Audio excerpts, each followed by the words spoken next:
नमस्कार। पायलट और बीजेपी की तरफ से मिलकर बनाई गई चाल में अब गहलोत सरकार पूरी तरह से फंस चुकी है। अब गहलोत सरकार का गिरना लगभग तय हो चुका है। पायलट और बीजेपी की तरफ से बनाई गई चाल के बारे में चर्चा करें उससे पहले मैं आपको बता देता हूं कि आज राजस्थान की कांग्रेस राजनीति में क्या क्या हुआ। आज अशोक गहलोत ने मीडिया में आकर के स्पष्ट कह दिया है कि अब सचिन पायलट को कांग्रेस में कोई एंट्री है वो नहीं मिलेगी और गहलोत सरकार भी नहीं बच पाएगी। इस तरह के संकेत भी अशोक गहलोत की तरफ से दे दिए गए हैं। जो आर पार की लड़ाई राजस्थान की कांग्रेस में चल रही थी वो कहीं ना कहीं अशोक गहलोत की सरकार गिराकर ही दम लेगी। होटल फेयरमाउंट के अंदर गहलोत ने अपने सभी विधायकों को कैद करके रखा हुआ है। गहलोत ने स्पष्ट शब्दों में सचिन पायलट पर हॉर्स ट्रेडिंग का आरोप लगाया है और स्पष्ट कहा है कि जिन्होंने हॉर्स ट्रेडिंग की थी वही अब बोल रहे हैं, यानी कि सचिन पायलट का नाम लेकर के, डिप्टी सीएम का नाम लेकर के, पीसीसी चीफ का नाम लेकर के वो स्पष्ट कह रहे हैं कि जिन्होंने हॉर्स ट्रेडिंग की थी वही सफाई दे रहे थे कि कुछ नहीं हुआ है, सब कुछ ठीक है, ये है वो है। इस तरह की बात एक तरह से गहलोत ने मीडिया में आकर के कही है, या यूं कही कि अब उनका दुख है वो आंखों से जबान पर आ चुका है, यानी कि उन्होंने मीडिया के सामने आकर के इस तरह के संकेत दे दिए हैं कि गहलोत सरकार का बचना मुश्किल नहीं बल्कि नामुमकिन हो गया है। बीजेपी पर आरोप लगाने का राग भी अशोक गहलोत ने खूब अलापा। इस तरह से भारतीय जनता पार्टी के साथ किसी तरह का संपर्क होने से खुद सचिन पायलट कह चुके हैं कि वो बीजेपी में शामिल नहीं होंगे। बीजेपी के किसी भी नेता से पिछले 6 महीनों में कोई मुलाकात नहीं हुई है। खुद सिंधिया जी के साथ 6 महीने पहले उनकी मुलाकात हुई थी। इस तरह की बात खुद सचिन पायलट कह चुके हैं, लेकिन उसके बावजूद भी अशोक गहलोत ने बीजेपी पर आरोप लगाने का राग है वो अलापा। पायलट समर्थक विधायक हैं विश्वेंद्र सिंह, उन्होंने गहलोत पर उनके साथी विधायकों को जबरदस्ती बंधक बनाने का आरोप लगाया है। जी हां दोस्तों, होटल फेयरमाउंट के अंदर गहलोत के खेमे में कुछ ऐसे विधायक हैं जो पायलट समर्थक हैं और वो इस होटल में, इस बाड़ाबंदी में रहना नहीं चाहते हैं, लेकिन उनको जबरदस्ती वहां पर बंधक बना लिया गया है। पायलट समर्थक विधायकों के मोबाइल भी गहलोत ने बाड़ेबंदी करके छीन लिए हैं। इस तरह का आरोप भी विश्वेंद्र सिंह की तरफ से लगाया गया है और स्पष्ट कहा गया है कि सभी विधायकों के नंबर हैं वो फिलहाल बंद आ रही हैं, उनसे कोई भी बातचीत नहीं हो रही है। हमने उनसे बातचीत करने की कोशिश की, लेकिन उनके मोबाइल छीन लिए जाने के कारण वो कहीं ना कहीं हमसे बातचीत है वो नहीं कर पाए। गहलोत ने आज भी विधायकों के नामों की लिस्ट और पुख्ता नंबर मीडिया में आकर के नहीं बताया है और ऊपर से मीडिया के ऊपर ही भड़के हैं कि मीडिया ने ये कर दिया, मीडिया ने वो कर दिया, मीडिया ने ये दिखा दिया, मीडिया ने वो दिखा दिया, मीडिया अपनी जिम्मेवारी नहीं समझ रही है। यानी कि अशोक गहलोत और सचिन पायलट खुद के परिवार के अंदर जो आपसी मनमुटाव था उसका पूरा आरोप उन्होंने मीडिया पर मंडने की कोशिश की। पायलट आज सुबह 10 बजे पीसी करने वाले थे, यानी कि प्रेस कॉन्फ्रेंस करने वाले थे, लेकिन कुछ कारणों के कारण बाद में इसे 1 बजे तक टाल दिया गया था। लेकिन बाद में खबर आ रही है कि प्रेस कॉन्फ्रेंस आज है वो कैंसिल कर दी गई है। पायलट आज प्रेस कॉन्फ्रेंस नहीं करेंगे और बीजेपी की तरफ से भी अब इस राजनीतिक घमासान में एंट्री मार दी गई है, या यूं कहें कि बीजेपी और सचिन पायलट ने मिलकर ही इस पूरे राजनीतिक गेम को अंजाम दिया है। पायलट आज तक को फोन पर दिए इंटरव्यू में कई बड़े खुलासे हैं वो कर चुके हैं। विकास के मुद्दे का नाम भी गहलोत ने पिछले 1.5-2 साल के अंदर नहीं लिया, इस तरह का आरोप सचिन पायलट की तरफ से लगाया गया है। इसके अलावा पायलट ने कहा कि सभी अधिकारियों को गहलोत ने निर्देश दे दिए थे कि किसी भी अधिकारी, कोई भी अधिकारी है वो पायलट का कहना नहीं मानेगा, पायलट के आदेशों की पालना नहीं करेगा। यानी कि एक तरह से सिंधिया जी की तरह ही गहलोत ने सचिन पायलट को राजस्थान कांग्रेस राजनीति से दरकिनार करने का काम किया था। डिप्टी सीएम के पद पर वो जरूर बैठे थे, लेकिन किसी भी तरह के आदेश को अधिकारियों को मानने के लिए एक तरह से अशोक गहलोत ने मना कर दिया था। ऐसे में पायलट खुद कह चुके हैं कि फिर ऐसे डिप्टी सीएम के पद पर रहने का क्या फायदा था। अधिकारियों को पायलट का आदेश नहीं मानने के निर्देश भी अशोक गहलोत ने दे रखे थे। इस तरह की बात खुद सचिन पायलट आज तक को दिए इंटरव्यू में बोल चुके हैं। ऐसे कई बड़े खुलासे हैं वो पायलट ने कर दिए हैं। सचिन पायलट खुद हॉर्स ट्रेडिंग करवा रहे थे, इस तरह के आरोप अशोक गहलोत की तरफ से लगाए गए और सचिन पायलट खुद हॉर्स ट्रेडिंग का शिकार होकर के ही बोल रहे थे कि कुछ भी नहीं हुआ है, सब कुछ ठीक है। राज्यसभा चुनावों के दौरान की बात ये जो अशोक गहलोत ने आज कही है कि मैंने पहले भी आपको बताया था और आज खुद अशोक गहलोत मीडिया में आकर के बोल चुके हैं कि जिस दिन यानी कि 11 जून को सचिन पायलट के पिता राजेश पायलट की जब पुण्यतिथि थी, उस रात 2 बजे वो निश्चित तौर पर दौसा से डायरेक्ट मानेसर जाने वाले थे और ये सभी विधायक जो आज उनके साथ हैं वो सभी के सभी जाने वाले थे। 22 विधायकों की चर्चा उस टाइम चल रही थी। ऐसे में आज अशोक गहलोत मीडिया में आकर के अपना दुख है वो जबान पर लेकर के आए, लेकिन जिस तरह से सचिन पायलट के समर्थक जो विधायक हैं उनकी तरफ से जो बड़े आरोप लगाए जा रहे हैं कि विधायकों के मोबाइल छीन लिए गए, ये बात भी सच है, उनके मोबाइल नंबर भी बंद है, ये बात भी सच है। और बीटीपी के 2 विधायकों को एक तरह से गहलोत की पुलिस ने किडनैप ही कर लिया, यानी कि वो निश्चित तौर पर कल से गायब भी चल रहे हैं। उनकी गाड़ियां तक छीन ली गई, उनकी गाड़ियों की चाबी छीन ली गई, उन पर पहराबंदी बढ़ा दी गई। गुर्जर समाज और मीना समाज के अंदर जो विधायक हैं उन विधायकों के ऊपर पूरी तरह से पैनी नजर पुलिस बनाए रखी हुई है। 3-3, 4-4 गाड़ियां एक विधायक के आगे पीछे घूम रही है।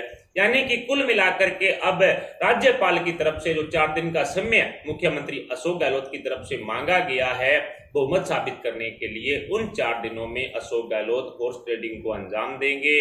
मंत्री परिषद के विस्तार को लेकर के भी अब चर्चा आ रही है कि 16 जुलाई को अशोक गहलोत मंत्री परिषद का विस्तार भी कर सकते हैं ताकि वो अपनी सरकार बचा सके। यानी कि कुछ लोगों को जो निर्दलीय हैं या अन्य पार्टियों के हैं उनको मंत्री बना दिया जाएगा, तो हो सकता है कि वो अशोक गहलोत को अपना समर्थन दे दे। फ्लोर टेस्ट के दौरान वो विधायक हैं वो काम आएंगे। इस तरह की सोच के साथ अशोक गहलोत मंत्रिमंडल विस्तार को लेकर के भी बड़ा फैसला ले चुके हैं कि 16 जुलाई को निश्चित तौर पर मंत्रिमंडल का विस्तार अशोक गहलोत कर सकते हैं। गहलोत सरकार की तरफ से सभी मंत्रियों का इस्तीफा है वो ले लिया गया है। अब नए सिरे से जातिगत समीकरण पर मंत्रिमंडल का विस्तार होगा। ये तो हुआ आज का वो मैटर जिसके तहत आज क्या हुआ राजनीति के अंदर, वो सब मैंने बताया। लेकिन सबसे पहले मैंने आपको बताया था कि पायलट और बीजेपी की तरफ से मिलकर चली गई चाल में अशोक गहलोत पूरी तरह से फंस चुके हैं। उसके बारे में मैं अब आपको बताता हूं कि पायलट और बीजेपी दोनों के संपर्क पिछले 6 महीने से चल रहे हैं। इस तरह की बात कुछ सूत्रों के आधार पर सामने आई है और इन सूत्रों से यह भी ज्ञात है कि बीजेपी को भी पता है 30 विधायकों के इस्तीफे से अशोक गहलोत की सरकार नहीं गिरेगी। सचिन पायलट को भी इस बात का ज्ञान है कि सिर्फ 30 विधायकों के समर्थन से अशोक गहलोत की सरकार नहीं गिरेगी। ये सचिन पायलट को भली भांति ज्ञान है, बीजेपी को भी ज्ञान है। उसके बावजूद भी सचिन पायलट खेमे की तरफ से इस तरह से पार्टी में विद्रोह किया गया, तो आप कह सकते हैं या मान सकते हैं कि कोई बड़ा राजनीतिक गेम खेला गया था। और इस राजनीतिक गेम को लेकर के अब कई बड़े खुलासे हुए हैं जिनकी चर्चा मैं आपके सामने कर रहा हूं। भारतीय जनता पार्टी और पायलट ने मिलकर के ये पूरा प्लान बनाया कि आप इन अपने समर्थक सभी विधायकों को जो आपके साथ आ सकते हैं उन सभी विधायकों को लेकर के आप पार्टी में बगावत कीजिए। पार्टी में बगावत करेंगे तो निश्चित तौर पर आप आसानी से 30 विधायक जुटा पाएंगे और यही 30 विधायकों का दावा एक तरह से सचिन पायलट की तरफ से किया गया है। और इस तरह का बगावत के बाद कांग्रेस आपको निकाल देगी, उसके बाद आप भारतीय जनता पार्टी में शामिल हो जाइएगा, क्योंकि थर्ड फ्रंट बनाने के लिए 2/3 वोटों की जरूरत होगी। ऐसे में जो भी सचिन पायलट खुद तो बीजेपी में आने के लिए तैयार है, इसमें कहीं कोई दोहराई नहीं है। सिंधिया जी के साथ उनकी मुलाकात हो चुकी है, चाहे वो मीडिया में आकर के सचिन पायलट कुछ भी कहे, लेकिन सिंधिया के साथ मुलाकात करने की कुछ तस्वीरें भी पहले सामने आई थी। ऐसे में कहीं ना कहीं सिंधिया जी के साथ मुलाकात उनकी हो चुकी है सचिन पायलट की। सचिन पायलट खुद बीजेपी में जाना चाहते हैं, लेकिन जितने भी सचिन पायलट के साथ विधायक हैं अन्य, उनके पास दूसरा कोई चारा नहीं बचेगा। यानी कि कांग्रेस में वापिस आएंगे नहीं। जिस तरह से बेइज्जत इनको कर दिया गया है, हॉर्स ट्रेडिंग का आरोप उन पर लगा दिया गया है, उसके बाद थर्ड फ्रंट यानी कि अपनी पार्टी बनाने के लिए 200 विधायकों में से 2/3 वोट चाहिए, यानी कि 50 विधायक उनके साथ हों, तब जाकर के वो अपनी खुद की नई पार्टी बनाएंगे। और वो खुद की पार्टी बनाएंगे तो निश्चित तौर पर उनको बगैर इस्तीफे के वो पार्टी है वो ज्वाइन कर सकते हैं। लेकिन 2/3 वोट से कम यदि उनके पास विधायक हैं तो उनको अपने पद से इस्तीफा देना पड़ेगा। ऐसे में थर्ड फ्रंट है वो बना नहीं सकते। अब लास्ट चारा एक ही बचता है, वो ये कि बीजेपी में शामिल हो जाए। यानी कि सचिन पायलट तो पहले से तैयार थे बीजेपी के साथ जाने के लिए, और बीजेपी की जो विचारधारा है उस पर पिछले कई दिनों से जो निश्चित तौर पर सचिन पायलट है वो काम भी कर रहे थे।